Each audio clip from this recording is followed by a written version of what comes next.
We hear from people almost on a daily basis that say to us, I was never told the downsides of having my gallbladder removed. I was having this horrible pain. They said we could take this out, and that seemed like a great idea. And about half the people that have their gallbladder removed really don't ever seem to have any trouble after that. Everything seems to work okay, and they do just fine.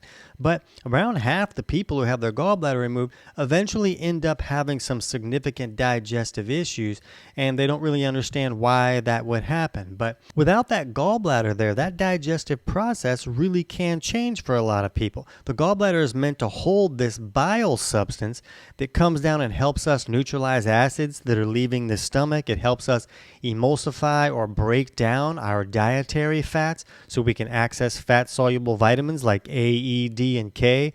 That bile flowing through the system is one of the body's main detox pathways, so it's very important to help the body remove those toxins. So bile has some very important roles, so when that bolus of bile is not coming down to help us digest our food, it can really create a wide variety of problems. A lot of people end up with a loose stool because the acid product that's leaving the stomach is not being neutralized correctly by bile and the bicarb. The bicarb alone is not enough to actually make that neutralize for most people. We need that alkaline bile to help with that process. So to improve these issues where maybe a person is dealing with chronic diarrhea, or maybe they feel really lousy when they consume dietary fats because they can't break those down correctly, a person can take steps like supplementing with ox bile. Ox bile is like a supplemental version of bile, and it's really important to understand how to use this correctly. Most people use it wrong and they take it with their meal, so they're kind of neutralizing their stomach acid before it has a chance to start breaking down that food correctly.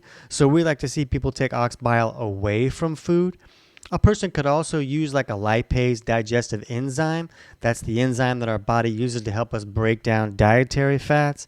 A person could adjust the amount of fat that they're eating per meal. So there's steps that a person can take to improve these scenarios if they understand how to do them correctly. So if you want to understand these steps and other steps that you can take if you've had your gallbladder removed, click on the link on the screen or in the pinned comment or in the description of this short for our full video on 6 steps if you've lost your gallbladder.